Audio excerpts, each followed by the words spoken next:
Halo, selamat pagi saya ucapkan kepada semua pendengar Mutiara Kebenaran yang saya kasih dalam Tuhan. Atau selamat siang, selamat malam, selamat sore kepada kita semua. Namun yang jelas salam Maranatha. Kiranya Tuhan segera kembali. Dan sambil kita menantikan kedatangan Tuhan, kita mau semakin mendekat kepada Dia. Kita mau tahu bagaimana kita harus memahami dunia di sekeliling kita. Kita mau bersaksi bagi Dia. Kita mau melakukan kehendaknya dalam hidup ini. Dan untuk membantu kita melakukan itu semua, kita harus memahami firman Tuhan. Untuk itulah kita ada mengadakan acara Mutiara Kebenaran ini. Dan saudara yang kasih Tuhan, kita yang sudah mengikuti Mutiara Kebenaran secara berkala, maka kita tahu bahwa saat ini kita sudah sampai di 1 Raja-Raja pasalnya yang ke-17. Dan kesanalah kita akan membuka Alkitab kita yang akan kita baca sebentar lagi. Dan kalau Anda mungkin tiba-tiba saja bergabung dengan Mutiara Kebenaran ini, ya Anda perlu tahu bahwa ini adalah acara di mana kita mengambil kira-kira satu pasal dalam Alkitab secara sistematis. Ya, mulai dari pasal pertama yaitu Kejadian pasal 1, kemudian tiap jam, ya, jadi satu sesi itu kira-kira 1 jam. Nah, belakangan ini ya, kadang-kadang ada sedikit lebih sedikit, tapi bisa juga agak kurang sedikit kalau misalnya pasalnya tidak terlalu panjang. Tapi kira-kira 1 jam, saudara kasih Tuhan, kita akan membahas firman Tuhan di pasal tersebut. Sehingga dengan pendekatan ini kita secara sistematis membahas, ya, kalau Tuhan menghendaki seluruh perjanjian lama. Memang Mutiara Kebenaran kita berfokus di perjanjian lama, karena perjanjian baru sudah selesai dibahas dalam acara Through the Bible. Jadi baik Mutiara Kebenaran maupun Through the Bible adalah pelayanan dari Gereja Baptis Independen Alkitabiah Grave yang ada di Sunter.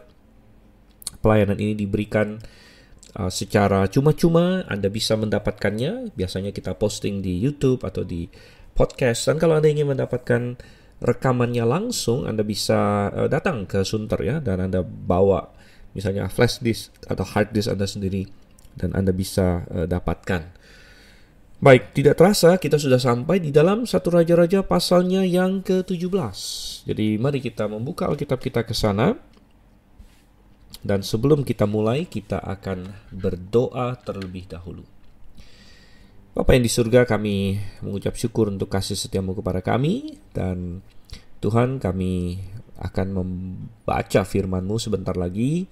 Kami ingin membahas salah satu catatan sejarah di dalam Alkitab. Namun sejarah yang Engkau tuliskan, sejarah yang Engkau berikan untuk mengajar kami. Bukan suatu sejarah yang hanya untuk kami hafal atau diketahui secara akademis. Namun kami yakin ada pelajaran di dalamnya, sebagaimana Engkau berkata bahwa semua kitab suci itu diinspirasikan dan bermanfaat bagi kami. Tolong kami Tuhan sambil kami belajar darinya. Kami berdoa dalam nama Yesus Kristus. Amin. Kita akan buka 1 Raja-Raja pasal 17. Kalau Anda ada Alkitab dekat Anda, saya sangat menghimbau Anda untuk membacanya bersama dengan saya. Kita akan lihat dulu ayat 1 sampai dengan ayatnya yang ke-6. Lalu berkatalah Elia orang Tisbe dari Tisbe Gilead kepada Ahab, "Demi Tuhan yang hidup, Allah Israel yang kulayani, sesungguhnya tidak akan ada embun atau hujan pada tahun-tahun ini kecuali kalau kukatakan." Kemudian datanglah firman Tuhan kepadanya, "Pergilah dari sini, berjalanlah ke timur dan bersembunyilah di tepi sungai Krit, di sebelah timur sungai Yordan. Engkau dapat minum dari sungai itu dan burung-burung gagak telah kuperintahkan untuk memberi makan engkau di sana." Lalu ia pergi dan ia melakukan seperti firman Tuhan. Ia pergi dan diam di tepi sungai Krit di sebelah timur sungai Yordan. Pada waktu pagi dan petang, burung-burung gagak membawa roti dan daging kepadanya dan ia minum dari sungai itu. Baik, karena ini adalah kitab Raja-Raja, maka fokus ada pada suksesi satu demi satu raja-raja yang memerintah baik di kerajaan pertama, tentunya Israel yang masih bersatu, yaitu dari pasal 1 sampai pasal 11.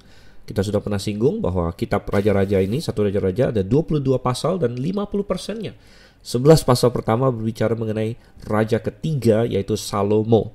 Dan ini wajar. Jadi raja pertama Saul itu 1 Samuel, raja kedua yaitu Daud itu 2 Samuel, raja ketiga separuh dari satu raja-raja berbicara tentang dia, yaitu Raja Salomo. Dan kita sudah membahasnya, kita sudah melihat kekuatan, hal-hal yang bagus yang dilakukan oleh Salomo, dan juga kejatuhan dia. Dan setelah Salomo, kerajaan itu terpecah karena kesalahan dia di waktu akhir hidupnya, di mana dia terpengaruh oleh istri-istrinya, perempuan-perempuan asing yang begitu banyak jumlahnya kita baca itu.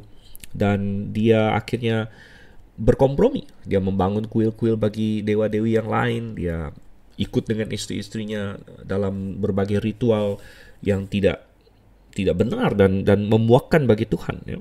Dan Tuhan menghukum Salomo. Tuhan menjatuhkan penghakiman bahwa anaknya akhirnya Rehabeam, kita sudah baca Rehabeam, dia kerajaan itu terpecah di tangan dia, dan akhirnya Israel tidak lagi bersatu. Nah, sebelah utara 10 suku, sedangkan Tuhan bilang 10 suku akan lepas dari dinasti Daud, dan mereka mengikuti seorang namanya Yerobeam. Jadi anak Salomo bernama Rehabeam hanya memerintah atas satu suku yang lain, yaitu Benyamin, yang ditambah dengan suku dia sendiri Yehuda. Jadi ada 2 suku di situ, Yehuda dan Benyamin. Sedangkan 10 suku yang lain dipimpin oleh Yerobeam, seorang Efraim. Dan memang tema rivalitas, ya, atau apa istilahnya, persaingan antara Yehuda dengan Efraim itu memang sudah tercium dari jauh-jauh sebelumnya, dari zaman hakim-hakim, bahkan dari zaman Daud dan lain sebagainya. Dan kita membaca, yang paling penting dari semua ini adalah penilaian Tuhan tentunya. Ya, itu yang salah satu hal yang kita pelajari, bahwa semua raja-raja ini mungkin mereka punya banyak hal, dan ada banyak hal yang tidak dicatat tentang mereka.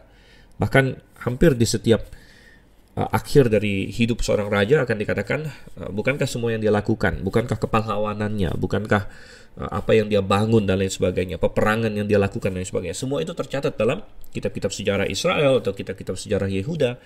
Jadi memang kitab satu raja-raja ini sangat selektif, ya. Dia tidak menampilkan semua yang dilakukan oleh seorang raja. Bahkan sangat bagus sekali, terutama untuk raja-raja Yehuda, ada informasi tambahan di kitab Tawarik sebenarnya, yang bagus juga untuk dibaca. Dan nanti kalau kita sampai ke Tawarik, kita akan sampai ke sana juga.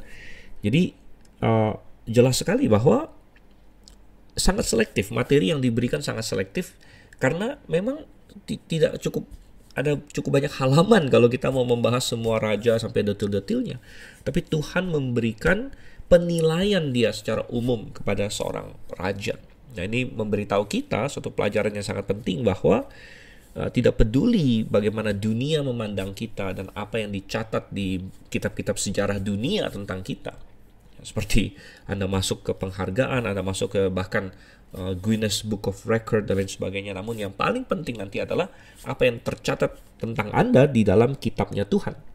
Kita ingat di dalam Wahyu pasal 20 bahwa pada saat penghakiman terakhir, kitab-kitab akan dibuka. Ya, kitab-kitab akan dibuka, dan yang paling penting adalah kitab kehidupan tentunya. Apakah nama Anda tercantum dalam kitab kehidupan itu atau tidak?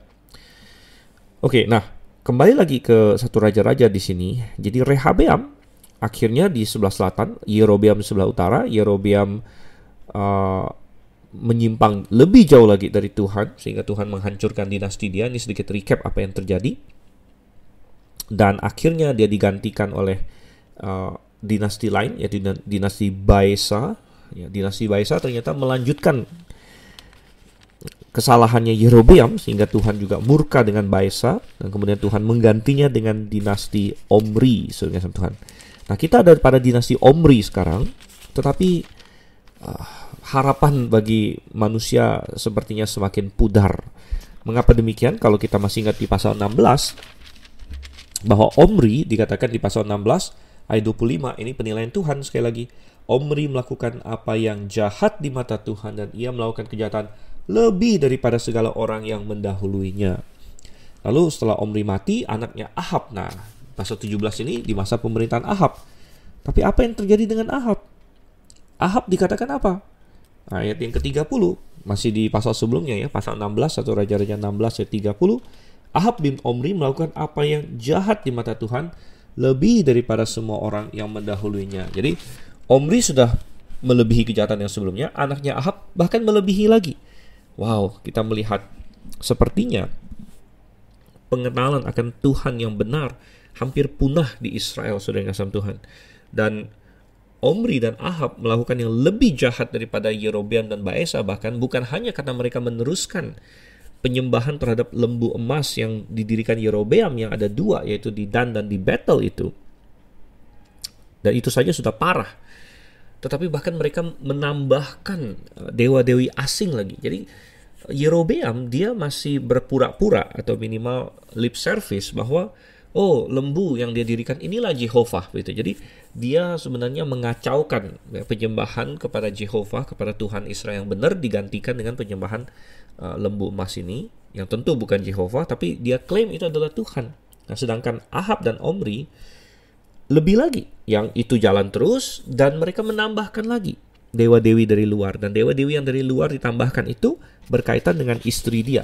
Nah, di pasal 16 kita tahu bahwa Ahab menikah dengan seorang perempuan yang akan terkenal nanti, namanya Jezebel atau Isabel di dalam bahasa Indonesia. Dalam bahasa Inggris disebut Jezebel, Isabel. Ya, dan dia berasal dari negara Sidon. Sidon itu ada di sebelah utara Israel. Dan rajanya Sidon adalah Etbaal namanya. Etbaal artinya bersama Baal. Dan mereka adalah penyembah-penyembah Baal. Jadi ketika Ahab menikah dengan Isabel, maka penyembahan Baal masuk di situ. Dan bersamaan dengan penyembahan Baal adalah penyembahan Asyera. Karena Baal adalah dewanya, Asyera adalah dewinya. Mereka dianggap sebagai suatu pasangan.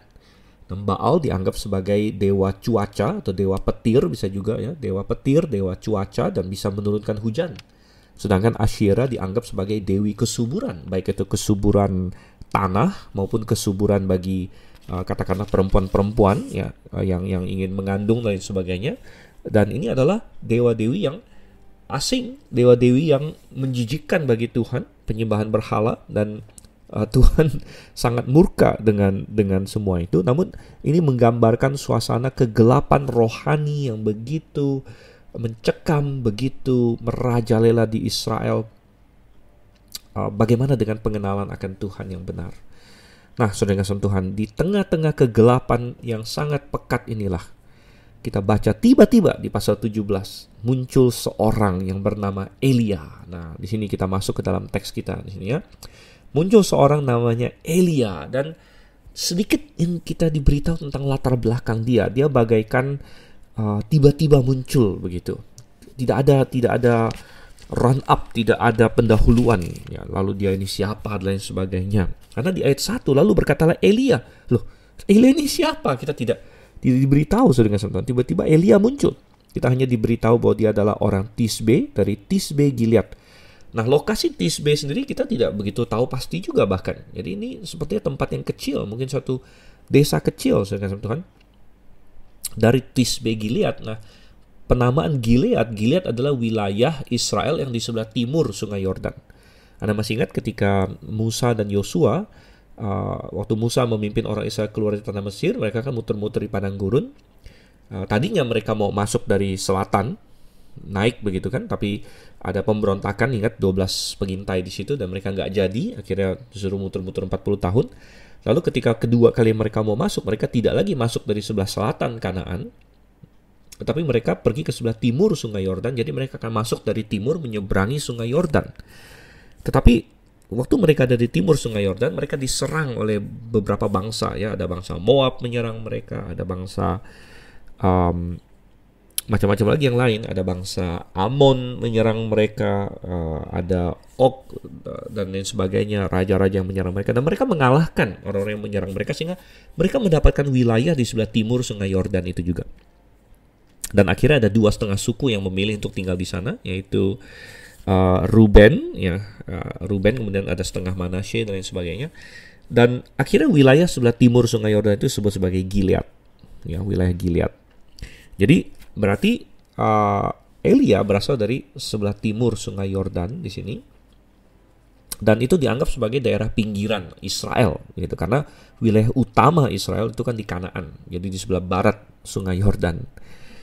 Oke, jadi tiba-tiba Elia ini muncul dan nama dia juga sangat signifikan untuk masa itu. Elia dalam bahasa aslinya, Eli itu berarti Allahku, ya, dan Ya adalah singkatan atau bentuk pendek dari Jehovah, saudara Tuhan. Jadi Elia intinya ingin berkata bahwa Jehovah adalah Allahku. Dan betapa nama yang sangat penting dan pesan yang sangat penting, ya. Kadang-kadang nama kita pun membawa suatu pesan tertentu, saudara Tuhan. Dan moga-moga tentunya kalau kita punya nama yang memiliki arti yang bagus, hidup kita bisa mencerminkan nama tersebut. Karena ada banyak orang yang namanya bagus tapi hidupnya kacau balau begitu. Nanti bahkan di antara raja-raja pun demikian, gitu kan. Ada yang namanya bagus, ya, tapi hidupnya tidak mencerminkan. Namun Elia di sini, ya, dia namanya sangat luar biasa. Ketika Israel sedang dibingungkan, ya, siapa Allah kita? Gitu kan? Apakah Allah kita lembu-lembu emas yang didirikan oleh Yerobeam? Apakah Allah kita adalah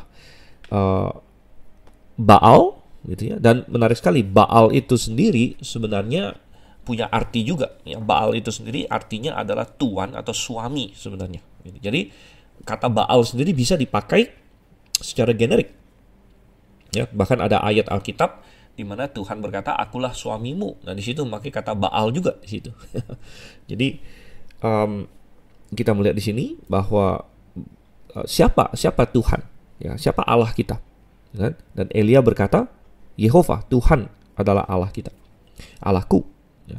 Dan dia datang kepada Ahab di sini, dan dia berkata di ayat 1 begini, demi Tuhan yang hidup, Allah Israel yang kulayani. Nah, pertama kita stop sampai situ dulu. Demi Tuhan yang hidup, kata Tuhan, ya, di sini dari kata Adonai.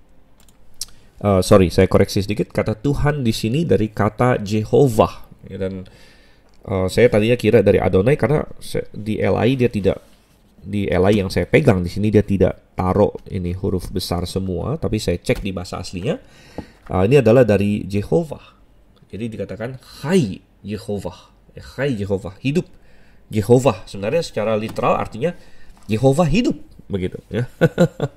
Dan ini menarik sekali karena ini adalah suatu tantangan, ya. Jehovah hidup, Yehova Allah Israel hidup, begitu, demi Tuhan yang hidup.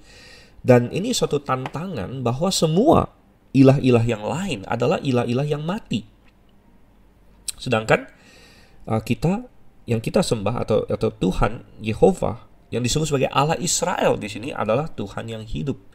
Dan saudara kasih Tuhan, memang benar, ya, ada beberapa hal yang ingin dinyatakan oleh Elia dengan perkataan ini. Satu, bahwa Yehova tetap adalah Allah Israel. Ya, tidak peduli penyimpangan yang begitu rupa dari mayoritas orang pada waktu itu, namun Tuhan tetap adalah Allah Israel dan dia adalah Allah yang hidup. Dia tidak mati seperti yang lain, dan ini akan dibuktikan oleh Elia dalam berbagai tantangan dia kepada Baal dan Asyera yang lain. Namun kemudian hal yang lain lagi yang Elia katakan adalah yang kulayani. Nah, ini penting sekali. Mengapa? Karena tidak peduli berapa banyak orang pun yang menentang Tuhan, Tuhan ya tetap Tuhan, begitu. Seperti tadi kita katakan, walaupun mayoritas orang Israel tidak lagi menyembah Yehova, namun Yehova tetap adalah Allah Israel, karena yang lain bukan Allah sebenarnya. Cuman pertanyaannya adalah, apakah kita melayani Allah yang benar? Ya, kalau status Allah itu tidak tergantikan, mau semua orang di dunia tidak percaya dia pun, dia tetap Allah.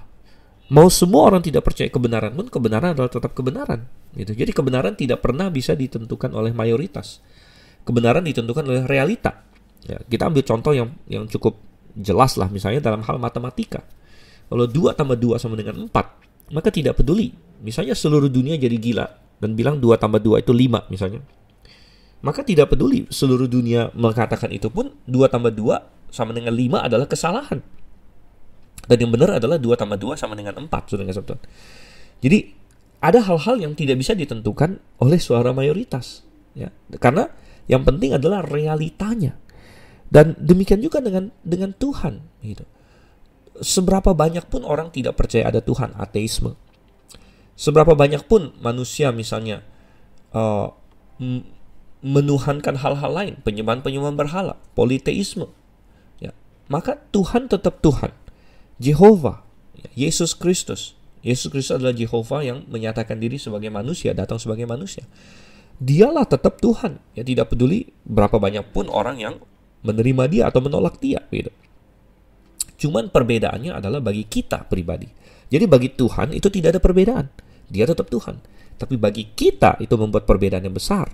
Kalau kita mengakui Tuhan yang benar, melayani dia seperti yang dikatakan oleh Elia di sini, demi Tuhan yang hidup Allah Israel yang kulayani, maka berarti kita berada pada sisi yang benar. Maka kita akan menikmati persekutuan dengan dia di dalam dunia sekarang ini dan di dalam kekekalan nanti. Tapi kalau kita menolak Tuhan yang benar ini, maka kita tidak punya persekutuan dengan dia. Maka kita bermusuhan dengan dia. Nah, maka kita bermusuhan dengan realita di atas segala realita. Dialah yang menciptakan alam semesta ini. Maka kita tidak punya damai yang sejati, baik di dunia sekarang ini dan nanti di dalam kekekalan. Kita akan binasa. Kita akan terpisah dari dia selama-lamanya. Jadi, demi Tuhan yang hidup Allah Israel itu adalah sesuatu yang objektif. Ya, dia adalah Tuhan, dia adalah Allah Israel, dia adalah Allah dunia ini. Dan dia hidup, itu tidak bisa diubah-ubah. Tapi yang bisa kita tentukan adalah pernyataan berikut, yang kulayani. Ya, yang kulayani ini pilihan kita. Pilihan Elia. Dan Elia ingin meyakinkan Ahab, apakah kamu rela tunduk kepada Allah yang benar ini, Allah Israel. Dan kita sudah tahu bahwa Ahab adalah raja yang jahat. Ya. Sepertinya dia ada tahu tentang Jehovah, belakangan kita akan lihat. Namun dia tidak mengikuti Jehovah dengan segenap hati. Dia ikut Baal juga, dia ikut istrinya dan lain sebagainya. Dan dia memimpin Israel untuk berdosa. Sehingga Elia diutus oleh Tuhan untuk menyatakan suatu penghakiman. Dia bilang sesungguhnya tidak akan ada embun atau hujan pada tahun-tahun ini kecuali kalau ku katakan. Oh, saudara kasih Tuhan. Ini adalah sesuatu yang sudah Tuhan nyatakan di dalam perjanjian lama, di dalam hukum Taurat. Coba kita buka misalnya di Ulangan. Kita bisa melihat Ulangan pasalnya yang ke-11 contoh. Ada banyak tempat di sini. Ulangan pasal 11. Ayat yang ke-17 contohnya. Dan ini Tuhan mewanti-wanti kalau orang Israel meninggalkan dia. Katakan jika demikian, maka akan bangkitlah murka Tuhan terhadap kamu dan ia akan menutup langit sehingga tidak ada hujan dan tanah tidak mengeluarkan hasil. Lalu kamu lenyap dengan cepat dari negeri yang baik yang diberikan Tuhan kepadamu. Ini hanya satu contoh saja. Sebenarnya ada banyak lagi yang lain. Kita tidak akan buka semuanya. Di kitab Ulangan dan di kitab-kitab lain Tuhan berkata salah satu hukuman yang akan Tuhan berikan kalau orang Israel menyimpang dari dia adalah Tuhan tidak memberikan hujan. Dia akan menutup langit. Tidak ada hujan. Dan kembali lagi ke 1 Raja-Raja pasal 17. Tuhan sekarang melakukan hal tersebut. Tuhan melaksanakan penghakiman tersebut diberitakan oleh Elia, saudara kasih Tuhan. Dan kalau kita, yang menarik adalah kalau kita bandingkan dengan di Yakobus, kita mendapatkan bahwa ini adalah karena doanya Elia. Coba kita buka di dalam Yakobus. Ya, Yakobus pasal 5, coba kita lihat di sini. Ayat yang ke-17. Elia pasal 5 ayat yang ke-17. Elia adalah manusia biasa sama seperti kita. Dan ia telah bersungguh-sungguh berdoa supaya hujan jangan turun. Dan hujan pun tidak turun di bumi selama 3 tahun dan 6 bulan. Lalu ia berdoa pula dan langit menurunkan hujan dan bumi pun mengeluarkan buahnya. Jadi menarik sekali kalau di dalam Yakobus dikatakan bahwa Elia berdoa supaya tidak turun hujan. Dan di 1 Raja-Raja pasal 17 kita dapatkan di sini. Rupanya Elia yakin bahwa doa dia didengarkan oleh Tuhan atau dia sudah mendapatkan jawaban dari Tuhan sehingga dia mendapatkan suatu perintah dari Tuhan untuk menyampaikan penghakiman itu kepada si Raja Ahab ini. Ya. Dan ada banyak hal yang luar biasa di sini. Ya. Tentu di Yakobus di situ penekanannya adalah kuasa doa. Ya. Di ayat sebelumnya dikatakan doa orang benar besar kuasanya. Mengapa? Sekali lagi tadi saya katakan kalau kita berada di sisi Tuhan, Kalau kita ada persekutuan dengan Tuhan, Tuhan adalah yang mengontrol realita kita. Tuhan adalah realita di balik realita kita, begitu. Dia adalah pribadi yang ada di balik alam semesta ini. Dia yang menciptakannya, dia yang mengendalikannya, gitu. Tidak ada yang mustahil bagi Tuhan. Oleh karena itu tidak ada yang mustahil bagi orang yang berada di pihak Tuhan. Sebagaimana dalam Filipi 4 ayat 13 dikatakan segala perkara dapat kutanggung di dalam Dia, dalam Yesus Kristus, saudara Tuhan. Jadi betapa besar kuasa Tuhan, dan oleh karena itu betapa besar pula sebenarnya kuasa yang dimiliki oleh orang-orang yang berada di pihak Tuhan melalui doa. Dan kita bisa benar-benar membawa perubahan ke dalam dunia ini melalui doa, saudara. Karena kita kenal dengan yang mengendalikan semuanya. Ya. Dan kembali lagi ke tema bahwa penghakiman seringkali diperlukan untuk membawa orang kepada pertobatan. Dan Israel perlu mendapat penghakiman di sini. Tidak akan ada hujan, tidak akan ada embun. Sampai ku katakan, katanya, kecuali kalau ku katakan. Nah, kenapa ku katakan di sini?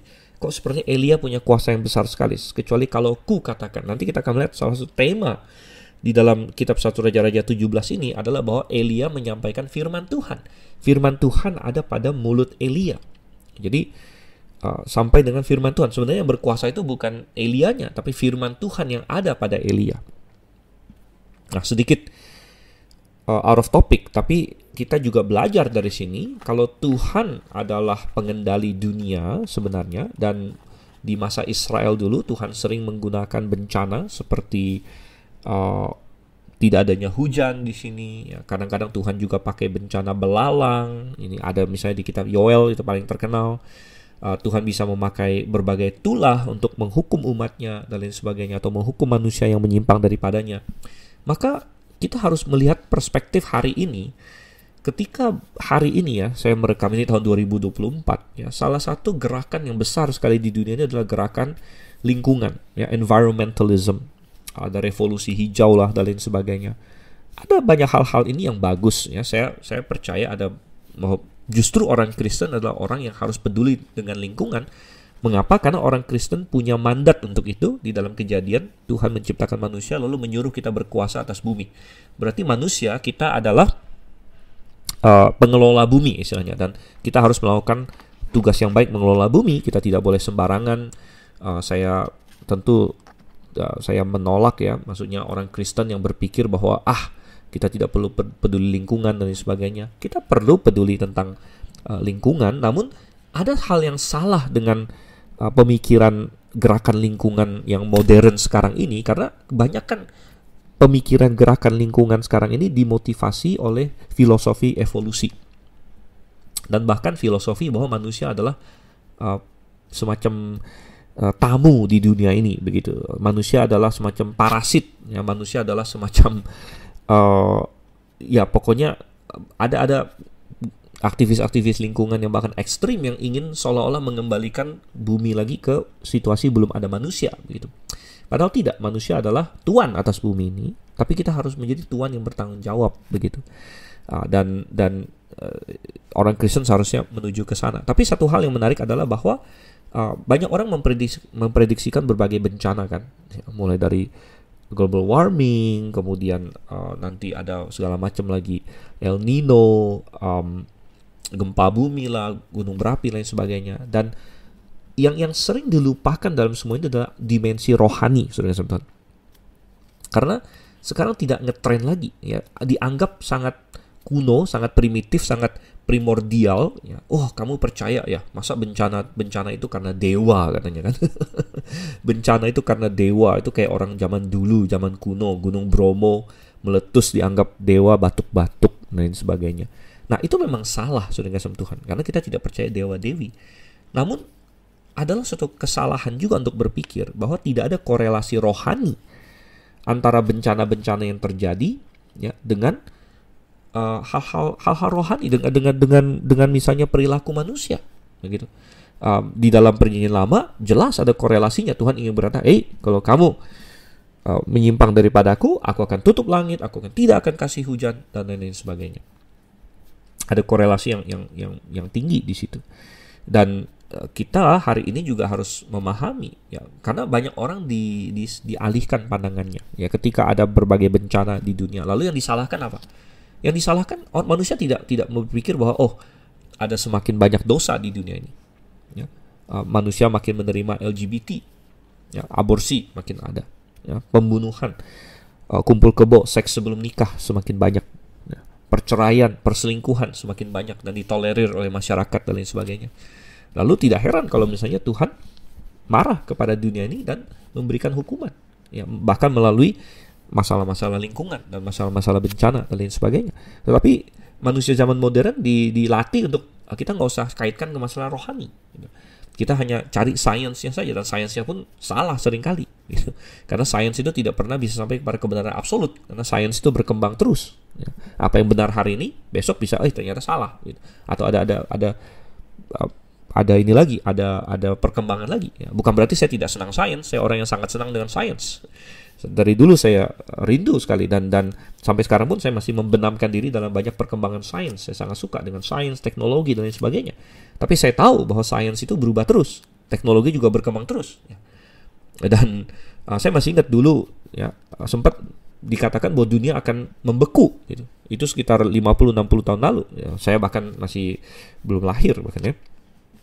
Tapi saya ada membaca bahwa ada banyak di situ waktu itu yang ditakutkan adalah dunia akan membeku. Terus sekarang beda lagi, dunia akan terbakar gitu. Makanya itu terlihat bahwa perubahannya begitu drastis, gitu. Ya, sains bisa berubah-ubah, kan? Namun pengenalan akan Tuhan melalui Alkitab itu adalah hal yang pasti dan absolut, gitu. Oke, kita kembali lagi di sini. Jadi Elia menyampaikan itu kepada Ahab, dan ini adalah hal yang sangat menusuk bagi Israel, karena wilayah geografi Israel itu sangat membutuhkan hujan. Jadi inilah perbedaan antara Israel dengan Mesir, dan Tuhan sudah nyatakan itu. Bahkan Mesir adalah wilayah yang datar, ya. Sehingga di Mesir, kalau kita pergi ke Mesir sekarang, curah hujannya juga sangat sedikit. Namun mereka hidup dari sungai Nil itu, dan karena mereka tanahnya datar, sungai Nil bisa menjadi irigasi mereka. Tapi Israel beda. Daerah Kanaan sana, daerah Israel itu berbukit-bukit, bergunung-gunung. Sungai yang besar adalah sungai Yordan, tapi sungai Yordan itu ketinggiannya rendah. Bahkan sungai Yordan kan nanti masuk ke Laut Mati. Laut Mati adalah titik terendah di bumi. Sehingga sungai Yordan tidak bisa mengairi ke atas, begitu, ke wilayah bukit-bukit dan semacam. Ada sungai-sungai kecil memang, ya, tapi sungai-sungai kecil ini seringkali adalah yang kita sebut sebagai sungai musiman. Jadi biasanya kalau di musim hujan sungainya ada atau besar, tapi kalau di di musim kemarau dia akan mengering, bahkan bisa hilang sama sekali. Jadi tanah Israel adalah tanah yang sangat tergantung kepada hujan, dan rupanya Tuhan ingin agar umatnya selalu bergantung kepada Dia, gitu. Nah, kadang-kadang saya berpikir, ya, kenapa Tuhan tidak memberikan kita uang yang langsung begitu banyak? Nah, dan semakin saya dewasa, semakin saya bertambah umur, semakin saya tahu bahwa itu adalah hal yang buruk. Pernah nggak Anda berpikir, kenapa Tuhan tidak langsung kasih orang Kristen ditimpukin uang dari sorga, puk gitu kan? Wah, senang deh kita, ya. Tapi semakin saya berpikir, wah, ini benar. Ternyata benar Tuhan tidak melakukan seperti itu, ya. Nomor satu, ya, Tuhan ingin kita selalu bergantung kepada Dia. Berilah kepada kami makanan kami hari ini, Tuhan bilang, ya. Banyak orang yang kalau kita sudah punya uang banyak, bertimbun dan sebagainya, kita kayak semacam tenang, begitu, tenang, tidak lagi berjalan hari lepas hari bersama dengan Tuhan, gitu. Lagi pula kalau Tuhan langsung timpukin kita uang, justru kita akan dirampok orang, sedangkan Tuhan Tuhan memberikan apa yang kita perlukan, apa yang bisa kita handle, apa yang bisa kita manage, dan kita pun masing-masing perlu belajar, ya, ada banyak pertumbuhan rohani yang masing-masing harus kita lakukan, dan Tuhan akan percayakan seiring dengan pertumbuhan kita sebenarnya. Oke. Nah, dengan tidak adanya hujan, berarti hal yang sangat sulit akan datang kepada orang Israel, dan tentu Elia sendiri pasti akan dicari-cari oleh Ahab dan lain sebagainya, sehingga Tuhan menyediakan suatu jalan bagi dia. Tuhan bilang, pergilah, ya, ke sebuah sungai, katanya sungai Kerit di sebelah timur sungai Yordan. Sebelah timur sungai Yordan berarti di wilayah, ya, dekat-dekat dengan, atau bukan dekat sih karena wilayah itu besar juga, ya, tapi istilahnya di daerah aslinya Elia. Nah, Elia juga berasal dari timur sungai Yordan. Ada suatu sungai kecil namanya sungai Kerit, katanya di sini, sungai Kerit. Dan Tuhan berkata, kamu tinggal di sana, ya, aku akan menyediakan bagi engkau di sana, engkau bisa minum air di situ. Dan yang menarik adalah Tuhan akan perintahkan burung-burung gagak untuk memberi engkau makan di sana. Luar biasa sekali saudara. Ada beberapa hal yang bisa kita pelajari di sini. Nomor satu, Tuhan menyembunyikan Elia. Jadi ini berarti bahwa memang kadang-kadang sebagai hamba Tuhan, pemberita kebenaran, ya, tidak selalu kita harus tampil. Gitu ya. Ada saat-saatnya kita bersembunyi. Nah, ini adalah saatnya di mana Elia bersembunyi. Tuhan suruh low profile dulu saat ini. Ahab akan cari-cari kamu, ya, karena dia akan anggap kamu sebagai biang keladinya. Dia akan anggap kamu adalah monster dan pembawa musibah dan sebagainya. Jadi tidak juga harus langsung ditantang terus, ya. Biasanya kita sering berpikir Elia ini gagah berani kan menantang nabi-nabi Baal dan sebagainya, dan nanti ada saatnya itu, ya. Tapi ada saatnya juga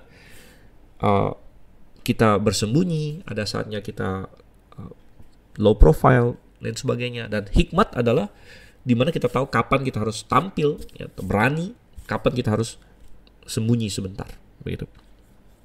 Dan tentunya semua ini dituntun oleh Tuhan. Nah, hal yang berikut lagi yang sangat indah tentunya di sini adalah pengajaran tentang bagaimana Tuhan mampu untuk memelihara orang-orangnya. Ya, dan ketika Tuhan menghukum dunia ini, kita tidak perlu khawatir sebagai orang percaya. Memang kita akan terkena kesusahan juga, namun Tuhan mampu untuk membedakan umatnya dari orang-orang yang dia hukum. Ini terlihat di Mesir. Masih ingat waktu Tuhan kasih 10 tulah di Mesir? Umat Tuhan bedakan. Nah, bukan berarti kita lalu lepas dari semua kesusahan. Ya, bisa saja tetap ada kesusahan juga bagi kita, saudara kasih Tuhan. Orang Israel di Mesir waktu itu sempat ditambah dikerjain oleh Firaun, masih ingat ya? Dan banyak lagi yang lain, ya. Dan Elia di sini, Elia juga pasti mengalami, ya. Tentu dia tidak mungkin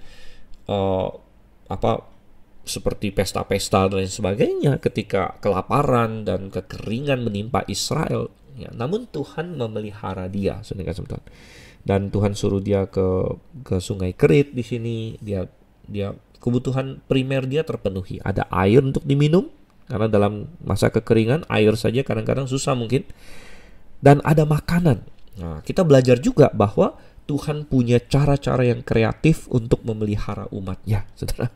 Tuhan punya banyak cara. Tuhan tidak punya hanya satu cara. Tuhan bisa pakai cara-cara yang providensial. Artinya mungkin cara Tuhan memberkati kita itu bisa secara ajaib atau secara natural, ya. Secara natural. Lebih sering Tuhan bekerja dengan cara natural memang. Misalnya, kalau Tuhan ingin kasih kita uang, seringkali Tuhan melakukan itu melalui kita bekerja. Ya, kita bekerja, kita berbisnis, kita berusaha. Tapi bisa nggak Tuhan punya cara lain? Oh, bisa. Tuhan kita kreatif. Ya. Tuhan bisa kasih secara ajaib. Nah, seperti di padang gurun ketika orang Israel keluar dari Mesir, Tuhan bisa kasih mana. Ya. Dan kepada Elia di sini Tuhan kasih dengan cara menggunakan burung gagak di sini, ya. Oh, sering kasih Tuhan. Dan burung gagak sering akhirnya menjadi simbol cara Tuhan memelihara orang-orangnya sepanjang zaman. Saya sendiri pernah mengalami ini di banyak insiden dalam hidup saya, waktu mulai dari saya masih muda sampai dengan saya akhirnya berkeluarga dan sebagainya. Tuhan menunjukkan bahwa dia mampu untuk menjaga saya secara pribadi, ya. Dan ini kesaksian saya tidak akan panjang lebar atau menyatakan insiden-insiden spesifiknya. Yang penting bagi Anda adalah janji firman Tuhan, dan kemudian Anda buktikan sendiri dalam hidup Anda bagaimana Tuhan memelihara Anda, memberkati Anda, melimpah-limpahkan Anda bahkan, saudara kasih Tuhan. Dan Filipi 4 ayat 19 adalah ayat yang sangat bagus. Coba kita lihat di sini, ya. Filipi 4 ayat 19. Saya bacakan. Dan Paulus, ya, punya keyakinan yang luar biasa sehingga dia berkata di sini, Filipi 4 ayat yang ke-19, Allahku akan memenuhi segala keperluanmu menurut kekayaan dan kemuliaannya dalam Kristus Yesus. Sekali lagi, kembali, apakah Anda di pihak Tuhan atau tidak tentunya. Ya, Anda di pihak Tuhan atau tidak, begitu.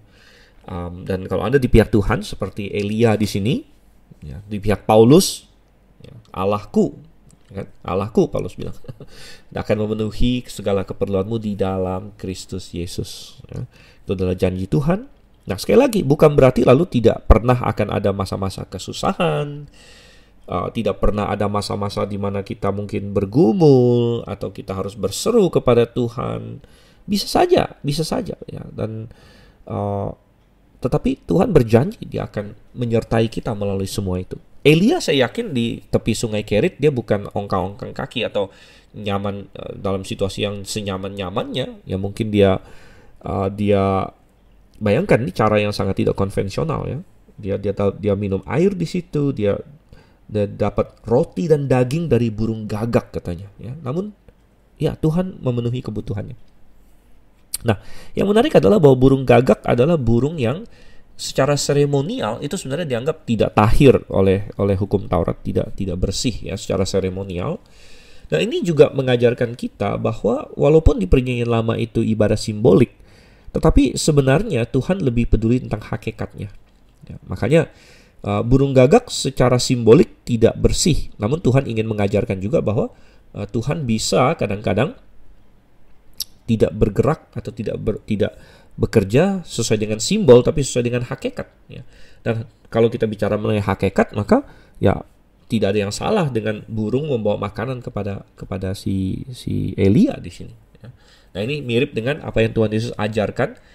Memang kita bisa ada simbol-simbol tertentu, namun jangan sampai kita lebih mementingkan simbol daripada hakikatnya, begitu. Apalagi di zaman Perjanjian Baru, di mana simbol-simbol sudah digenapi oleh Tuhan Yesus.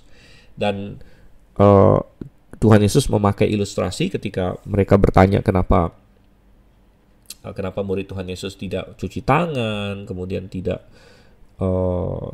kenapa mereka memetik gandum di hari Sabat dan sebagainya. Dan Tuhan Yesus menjawab, kalian baca tidak tentang Daud? Bagaimana dia waktu lari dari Saul, kemudian dia minta roti dan dikasih roti oleh Ahimelek, waktu itu imam di Nob. Dan itu roti sajian yang mestinya dimakan oleh imam dan keluarganya. Secara seremonial seperti itu. Namun waktu itu Daud membutuhkan makanan. Jadi cuma ada itu makanannya, ya akhirnya dikasih kepada Daud. Dan itu nggak masalah. Ya, jadi seremonial dan simbolis ada tempatnya, ya, terutama di Perjanjian Lama. Tapi di Perjanjian Lama pun sebenarnya itu pun bukan hal paling penting begitu. Dan Tuhan menunjukkan di sini bahwa dia bisa memberikan melalui gagak-gagak yang sebenarnya secara seremonial dianggap burung yang kotor pada waktu itu. Dan ini mengajarkan kita bahwa Tuhan bisa memenuhi kebutuhan kita dengan cara-cara yang mungkin tadinya kita anggap tidak wajar gitu, atau tidak disangka-sangka begitu. Walaupun Tuhan tidak akan menyuruh kita berdosa. Jadi Tuhan tidak akan suruh kita berdosa. Kalau misalnya melanggar seremonial atau simbolik itu masih nggak masalah. Ya, tapi tidak akan pernah Tuhan suruh kita berdosa untuk memenuhi kebutuhan kita. Itu prinsip yang jelas. Ya. Oke, kita baca lebih lagi. 1 Raja-Raja pasal 17, kita baca ayat 7 sampai dengan ayat yang ke-16. Ayat 7 sampai 16. Tetapi sesudah beberapa waktu, sungai itu menjadi kering sebab hujan tiada turun di negeri itu. Maka datanglah firman Tuhan kepada Elia. Bersiaplah pergi ke Sarfat yang termasuk wilayah Sidon, dan diamlah di sana. Ketahuilah aku telah memerintahkan seorang janda untuk memberi engkau makan. Sesudah itu ia bersiap lalu pergi ke Sarfat. Setelah ia sampai ke pintu gerbang kota itu, tampaklah di sana seorang janda sedang mengumpulkan kayu api. Ia berseru kepada perempuan itu, katanya, cobalah ambil bagiku sedikit air dalam kendi supaya aku minum. Ketika perempuan itu pergi mengambilnya, ia berseru lagi, cobalah ambil juga bagiku sepotong roti. Perempuan itu menjawab, demi Tuhan Allahmu yang hidup, sesungguhnya tidak ada roti padaku sedikit pun kecuali segenggam tepung dalam tempayan dan sedikit minyak dalam buli-buli. Dan sekarang aku sedang mengumpulkan 2-3 potong kayu api. Kemudian aku mau pulang dan mengolahnya bagiku dan bagi anakku, dan setelah kami memakannya maka kami akan mati. Tetapi Elia berkata kepadanya, janganlah takut. Pulanglah, buatlah seperti yang kau katakan, tapi buatlah lebih dahulu bagiku sepotong roti bundar kecil daripadanya. Dan bawalah kepadaku, kemudian barulah kau buat bagimu dan bagi anakmu. So beginilah firman Tuhan Allah Israel, tepung dalam tempayan itu tidak akan habis, dan minyak dalam buli-buli itu pun tidak akan berkurang sampai pada waktu Tuhan memberi hujan ke atas muka bumi. Lalu pergilah perempuan itu dan berbuat seperti yang dikatakan Elia. Maka perempuan itu dan dia serta anak perempuan itu mendapat makan beberapa waktu lamanya. Tepung dalam tempayan itu tidak habis, dan minyak dalam buli-buli itu tidak berkurang, seperti firman Tuhan yang diucapkannya dengan perantaraan Elia.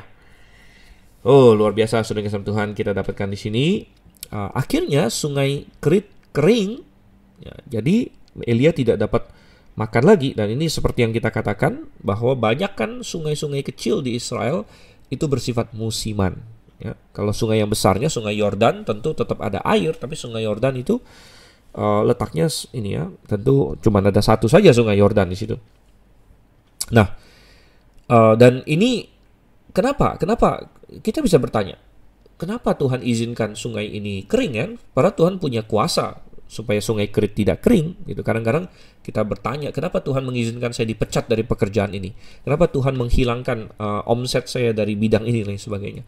Tapi Tuhan punya rencana. Tuhan punya rencana bahwa sungai Kerit kering karena Tuhan ingin Elia pergi ke suatu tempat dan melayani seseorang di situ. Jadi kadang-kadang Tuhan sengaja mendorong kita melalui situasi di sekitar kita. Karena Tuhan ingin menempatkan kita di tempat yang lain, ingin menggeser kita ke tempat yang lain. Ya. Kadang-kadang Tuhan ingin kasih kita pekerjaan yang lebih bagus bahkan, ya, sehingga Tuhan membiarkan kita kehilangan pekerjaan kita yang pertama dan lain sebagainya. Jadi ingat terus bahwa selama kita berada dalam kehendak Tuhan, ya, kita berjalan terus dalam iman bersama dengan Tuhan. Dan benar, Tuhan sudah punya suatu program. Ketika sungai Kerit kering, Tuhan bilang sama Elia, pergilah ke Sarfat, wilayah Sidon. Aku ingin kamu dipelihara oleh seorang janda di sana. Bahkan dikatakan, ketahuilah aku telah memerintahkan seorang janda untuk memberi engkau makan. Memerintahkan seorang janda. Dan tapi waktu Elia sampai ke sana, janda itu tidak tahu apa-apa tentang perintah Tuhan ini. Ya, tapi rupanya Tuhan memerintahkan janda ini, maksudnya adalah dengan cara Elia sampai ke sana dan lain sebagainya. Dan Sarfat ada di wilayah Sidon. Nah, tadi kita ada membahas bahwa siapa yang dari Sidon?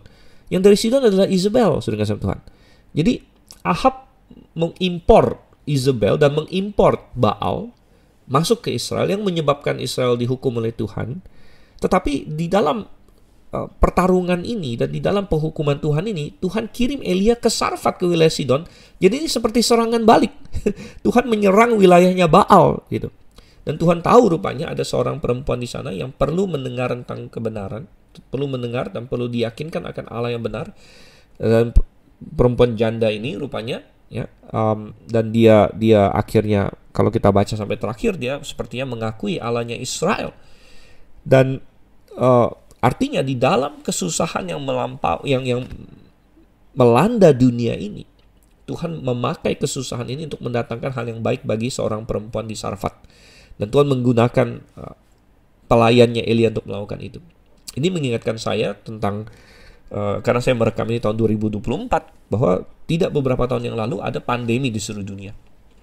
Pandemi tentu bukan masa yang fun, ya, bukan suatu masa yang menyenangkan. Banyak orang kena lockdown, ya, ada yang kehilangan pekerjaan dan sebagainya. Kadang-kadang kita berpikir, apa tujuannya Tuhan mengizinkan pandemi? Karena percayalah, ya, Allah kita Maha Kuasa, ketika pandemi terjadi itu berarti Tuhan mengizinkannya. Dan ada yang kehilangan, ya, saya sendiri kehilangan, ya, ada jemaat yang meninggal semasa pandemi. Ada anggota keluarga yang meninggal selama pandemi dan sebagainya. Ada hamba Tuhan yang meninggal, bahkan di GBA pun ada hamba Tuhan yang meninggal. Kadang-kadang kita bertanya, kenapa Tuhan izinkan? Sudah. Dan jawabannya bukan hanya satu, tentunya dalam suatu peristiwa yang terjadi begitu kompleks, sama seperti kekeringan di Israel waktu itu, jawabannya bisa kompleks. Tuhan mengizinkan itu karena satu, sebagai hukuman untuk Israel, ya, dua, sebagai macam-macam lagi. Tapi terselip di dalam semua itu ada tujuan Tuhan juga. Melalui kekeringan itu, seorang janda di Sarfat mendapat pelayanan Elia dan dimenangkan gitu. Nah, ada orang-orang yang imannya bertumbuh selama pandemi. Ada orang-orang yang diselamatkan, ya, karena pandemi dan lain sebagainya. Jadi itu termasuk dalam tujuan Tuhan juga gitu. Nah, saya tentu tidak tahu semua tujuan Tuhan melalui pandemi yang lalu itu, gitu kan. Namun saya tahu bahwa ada Tuhan bekerja di dalam pandemi itu, di dalam banyak, termasuk dalam hidup saya sendiri. Saya merasakan saya sendiri makin dekat dengan Tuhan selama pandemi dan lain sebagainya, dan iman saya dikuatkan. Gitu. Dan kita kembali lagi di sini di 1 Raja-Raja pasal 17, sehingga, ya, orang yang berada di pihak Tuhan kembali tadi, ya, seperti Elia. Dan kalau kita mengaku kita percaya Tuhan dan kita melayani Tuhan, maka kita bisa bertumbuh di dalam situasi apapun. Oke, nah, seorang janda juga mungkin kita anggap pilihan yang sangat aneh ya untuk bisa menjaga Elia. Mungkin kita berpikir Elia akan dikirim ke seorang perempuan yang kaya raya, namun tidak, dia dikirim kepada seorang janda, dan janda yang miskin. Karena rupanya ketika Elia menemukan janda ini, dia sedang mengumpulkan kayu api, dan dia tidak punya roti lagi, bahkan dia punya air. Waktu Elia minta dia air, rupanya dia oke, dia mau memberikan air. Tapi ketika Elia minta roti, dia bilang, aku tidak punya roti lagi. Bahkan sangat menarik di ayat 12 ya. Perempuan itu menjawab, demi Tuhan Allahmu yang hidup. Nah, ini sangat menarik karena perkataan dia mirip dengan perkataan Elia di ayat 1. Waktu Elia datang ke Ahab, Elia bilang, demi Tuhan yang hidup, Allah Israel. Nah, di sini perempuan itu juga bilang, demi Tuhan Allahmu yang hidup. Nah, rupanya dia mengenal tentang Jehovah juga. Dia minimal sudah pernah tahu tentang Jehovah. Dan mungkin ada sesuatu mengenai Elia ya, mungkin dari pakaian dia atau cara bicara dia, di mana perempuan ini tahu ini orang Israel. Ya, Elia ini orang Israel. Dan perempuan ini perempuan yang miskin. Ya, sehingga dia tidak punya roti, hanya punya segenggam tepung. Yang dia bilang, saya akan buat roti terakhir, saya akan makan dengan anak saya, dan saya akan mati. Udah, kita tidak ada cara lain lagi begitu. Tetapi Tuhan ingin menyuruh perempuan ini melayani Elia. Dan di dalam dia melayani Elia, di situ terletak pertolongan Tuhan juga. Jadi ini mengajarkan kita prinsip yang lain, bahwa ketika kita dalam kesusahan, satu hal yang bisa kita lakukan adalah mari kita berfokus bukan hanya pada kesusahan kita, tapi kita tetap berfokus bagaimana saya bisa melayani Tuhan, bagaimana saya bisa membantu orang lain. Dan itu akan mengalihkan perhatian kita dari betapa buruknya kondisi saya, betapa kasihannya saya, dan lain sebagainya. Tapi kalau kita mengalihkan dan kita berkata, ya sudahlah, kondisi saya seperti ini, saya serahkan pada Tuhan, saya berseru pada Tuhan, namun saya tidak mau terkungkung oleh kondisi saya tidak mau dikalahkan oleh posisi saya, situasi saya tidak akan saya biarkan untuk menguasai saya, dan saya akan tetap berpikir bagaimana saya menyenangkan Tuhan bahkan dalam kesusahan saya, dan bagaimana saya bisa melayani orang lain di dalam kesusahan saya. Maka sangat luar biasa sekali bahwa seringkali justru ketika kita melakukan itu, disitulah letak pertolongan kita, saudara kasih Tuhan. Disitulah letak Tuhan memakai hal tersebut untuk mendatangkan kebaikan bagi kita. Dan ayat yang ke-13 ini luar biasa. Elia berkata kepadanya, janganlah takut, katanya. Betapa sering kata-kata ini muncul ya dari hamba Tuhan, dari malaikat lain sebagainya. Jangan takut ya. Gabriel mengatakan itu pada Maria, malaikat mengatakan itu pada gembala-gembala di padang, malaikat Tuhan mengatakan itu pada Gideon. Jangan takut. Dan ini kata yang sangat sering ya, ketika firman Tuhan datang, seringkali jangan takut. Di dalam situasi di mana seringkali orang-orang yang menerima perkataan ini punya banyak alasan untuk takut. Ya, perempuan ini bisa punya alasan untuk takut bahwa dia tidak tahu akan masa depan, sebentar lagi dia akan mati, makanan dia sudah habis, tinggal segenggam lagi, dan dia tidak tahu bakal dapat dari mana, dia hanya berpikir saya akan mati saja. Ada banyak alasan bagi dia untuk takut. Namun firman Tuhan datang dan berkata, janganlah takut. Dan saya tidak tahu situasi apa yang Anda hadapi hari ini, pendengar sekalian. Apakah Anda mendengar ini dalam kesusahan tertentu dan Anda punya alasan untuk takut, saudara Tuhan? Anda takut akan masa depan, Anda takut akan suatu vonis penyakit, Anda takut akan situasi ekonomi Anda takut akan ancaman fisik dan lain sebagainya. Tetapi kalau Anda di pihak Tuhan, sekali lagi, Anda di pihak siapa dulu? Anda di pihak siapa? Gitu kan? Tuhan ya pasti Tuhan. Anda terima dia atau tidak terima dia tetap Tuhan. Dia tetap Allah Israel, dia tetap Allah atas dunia ini, dia tetap Allah alam semesta ini. Namun pertanyaannya adalah, bisakah Anda berkata, Allah atas dunia ini yang kulayani, yang aku ada di pihaknya, yang mengenal aku, yang aku sudah diselamatkan di dalam Yesus Kristus, yang aku mengenal keselamatan daripadanya, dan aku di pihaknya. Bisakah Anda berkata demikian? Gitu kan? Dan itu muncul dalam hidupku gitu, bahwa aku hidup bagi dia. Memang kita masih bisa jatuh dalam dosa, namun kita hidup bagi Tuhan ya. Beda antara orang yang hidup bagi Tuhan tapi sesekali jatuh dalam dosa, dengan orang yang ya memang pada dasarnya bukan di pihak Tuhan dan tidak peduli dengan Tuhan, tidak peduli dengan hukum-hukum Tuhan. Ada perbedaan di situ, saudara. Dan kalau kita di pihak Tuhan, maka jangan takut. Jangan takut, katanya sini ya. Dan sekali lagi dibilang, oke, buat dulu bagiku ya. Dan firman Tuhan berkata bahwa tepung itu tidak akan habis, minyak itu tidak akan berkurang. Dan kita tidak tahu bagaimana caranya, fisikanya bagaimana, secara kimianya tidak mungkin, karena dalam kimia ada hukum kekekalan massa. Namun secara ajaib, ini mirip dengan apa yang Tuhan lakukan dengan 5 roti 2 ikan, memberi makan 5.000 orang, ya. Yang 7 roti memberi makan 4.000 orang. Nanti belakangan di zamannya Elisa, Tuhan juga membuat minyaknya tidak habis bagi seorang janda juga yang lain. Dan Tuhan yang menciptakan elemen-elemen, Tuhan mampu melipat gandakannya. Karena dia pernah berfirman dari ex nihilo menjadi ada. Ya, sekarang ini tidak sulit bagi dia, dari suatu bahan yang kecil Tuhan bikin tidak habis-habis. Dan itu yang terjadi kepada perempuan ini, saudara kasih Tuhan. Oke, kita baca lebih lanjut lagi ayat 17 sampai ayat yang ke-24. Sesudah itu anak dari perempuan pemilik rumah itu jatuh sakit, dan sakitnya itu sangat keras sampai tidak ada nafasnya lagi. Kata perempuan itu kepada Elia, apakah maksudmu datang kemari ya abdi Allah?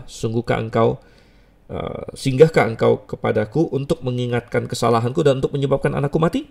Kata Elia kepadanya, berikanlah anakmu itu kepadaku. Elia mengambilnya dari pangkuan perempuan itu dan membawanya naik ke kamarnya di atas dan membaringkan anak itu di tempat tidurnya. Sesudah itu ia berseru kepada Tuhan, katanya, ya Tuhan Allahku, apakah engkau menimpakan kemalangan ini atas janda ini juga yang menerima aku sebagai penumpang dengan membunuh anaknya? Lalu ia mengunjurkan badannya di atas anak itu 3 kali dan berseru kepada Tuhan, katanya, ya Tuhan Allahku, pulangkanlah kiranya nyawa anak ini ke dalam tubuhnya. Tuhan mendengarkan permintaan Elia itu dan nyawa anak itu pulang ke dalam tubuhnya, sehingga ia hidup kembali. Elia mengambil anak itu, ia membawanya turun dari kamar atas ke dalam rumah dan memberikannya kepada ibunya. Kata Elia, ini anakmu, ia sudah hidup. Kemudian kata perempuan itu kepada Elia, sekarang aku tahu bahwa engkau abdi Allah dan firman Tuhan yang kau ucapkan itu adalah benar.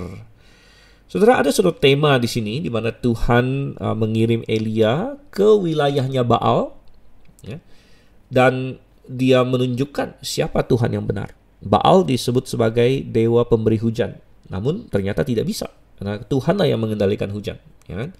Asyera disebut sebagai dewi kesuburan, memberikan kehidupan dan lain sebagainya. Namun siapa yang benar-benar bisa memberi kehidupan? Nah, ini terlihat dari insiden berikut bahwa rupanya anak dari perempuan janda ini mati, dan anak itu sepertinya masih kecil, masih muda begitu, karena anak itu bisa diberikan, dan sepertinya anak itu ada di pangkuan dan lain sebagainya sehingga bisa diberikan kepada Elia. Anak itu jatuh sakit lalu meninggal, katanya di sini, mati gitu ya. Dan kita bisa membayangkan perempuan ini tentu begitu sedih dan dia menuduh Elia. Tentu dia sudah paham bahwa Elia ini adalah seorang yang luar biasa di sini ya. Tapi dia bilang, singgahkah engkau kemari untuk mengingatkan kesalahanku dan untuk menyebabkan anakku mati. Nah, kesalahan apa yang dia maksud tidak dispesifikasikan. Apakah maksudnya hanyalah bahwa kesalahan umum, bahwa aku ini orang berdosa, gitu? Ataukah perempuan janda ini punya suatu rasa bersalah atau suatu dosa spesifik, dosa besar yang mungkin dia perbuat, gitu ya. Kita tidak tahu juga.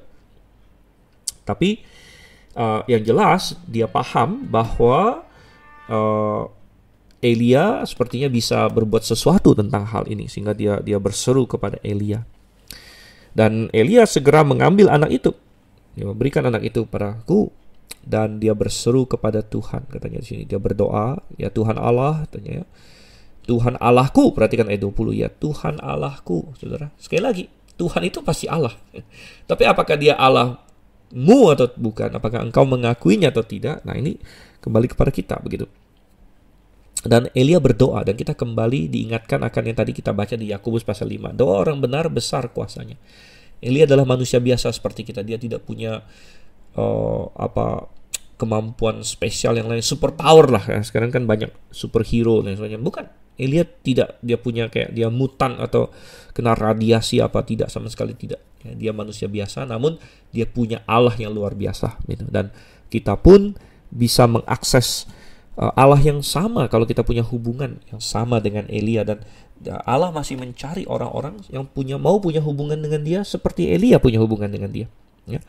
Dan Elia berdoa, ayat 21, dia mengunjurkan badannya ke atas anak itu 3 kali sambil berseru ya, ya Tuhan Allah, pulangkanlah kiranya nyawa anak ini ke dalam tubuhnya. Nah, tidak perlu kita mencari hal-hal yang aneh atau menafsir aneh-aneh tentang metode yang digunakan Elia di sini. Apakah ada yang berkata dia sedang melakukan resusitasi lah dan sebagainya. Lalu ada juga yang menyerang, wah ini nggak ilmiah nih, masa cara membangkitkan orang mati dengan mengunjurkan badan dan sebagainya. Tidak, itu hanya hal yang dilakukan oleh Elia, bukan dia mengunjurkan badan itu lalu karena itulah anak itu bangkit dan sebagainya. Bukan, Tuhanlah yang membangkitkan anak itu. Dan Elia hanya mengunjurkan badannya di atas anak itu sebagai suatu upaya dia saja di sini. Sebenarnya ini adalah pekerjaan Tuhan, karena di ayat 22 dikatakan Tuhan mendengarkan permintaan Elia. Nyawa anak itu pulang ke dalam tubuhnya sehingga ia hidup kembali. Dan terbukti siapa yang mengendalikan kehidupan? Bukan Baal, bukan Asyera, namun adalah Tuhan. Dan tentu anak itu dibawa turun kepada ibunya yang bersuka cita. Dan perempuan itu berkata, sekarang aku tahu bahwa engkau abdi Allah dan firman Tuhan yang kau ucapkan itu adalah benar. Dan indikasinya adalah bahwa perempuan ini menjadi beriman kepada Tuhan. Ya, sehingga kembali melalui kesusahan ini, melalui kemarau ini, ada minimal satu jiwa yang dimenangkan. Mungkin anaknya juga dimenangkan bagi Tuhan. Di wilayahnya Baal, di markasnya Baal, sebenarnya di Sidon di sana. Dan mungkin ada orang-orang lain lagi yang kita tidak tahu. Ceritanya tidak dicatatkan bagi kita. Dan Tuhan Yesus ada menyinggung ini. Ya, Tuhan Yesus ada menyinggung ini di Lukas pasal 4 dalam insiden itu ketika Tuhan ingin menegur orang-orang di kotanya Nazaret yang akan menolak dia sebenarnya. Ya, Tuhan ada berkata di sini di Lukas 4 ayat yang ke 24-25. Dan katanya lagi, aku berkata kepadamu sesungguhnya tidak ada nabi yang dihargai di tempat asalnya.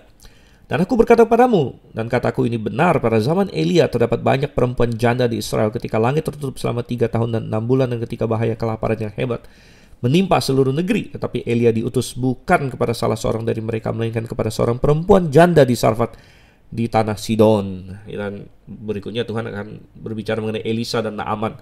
Tapi poin Tuhan Yesus adalah bahwa walaupun orang Israel begitu bangga ya dengan keisraelan mereka, namun ya Tuhan mencari orang yang akan terbuka kepada dia. Dan rupanya di antara semua orang Israel, Elia dikirim kepada seorang janda di Sarfat, dan janda itu akhirnya menerima firman Tuhan dan diselamatkan sepertinya indikasinya di sini. Ini suatu kisah yang indah dan kembali menekankan bahwa Tuhan kita Tuhan yang Maha Kuasa. Dia adalah penguasa atas kehidupan. Dia mampu untuk mencukupi kita. Dia mampu untuk mengendalikan bumi ini, mengendalikan hujan, mengendalikan berkat, dan lain sebagainya. Dan pertanyaannya, Tuhan itu pasti Tuhan. Tidak berubah apapun respon kita. Namun perubahannya, efeknya adalah pada kita. Siapakah Tuhan kita? Oke? Dan saya akan undur diri dulu dari pendengaran kita saat ini. Saya Dr. Silvan Sandial. Terus ikuti acara Mutiara Kebenaran. Kita masih akan ketemu dengan Elia ini, dengan pelayanannya yang luar biasa di pasal-pasal berikutnya.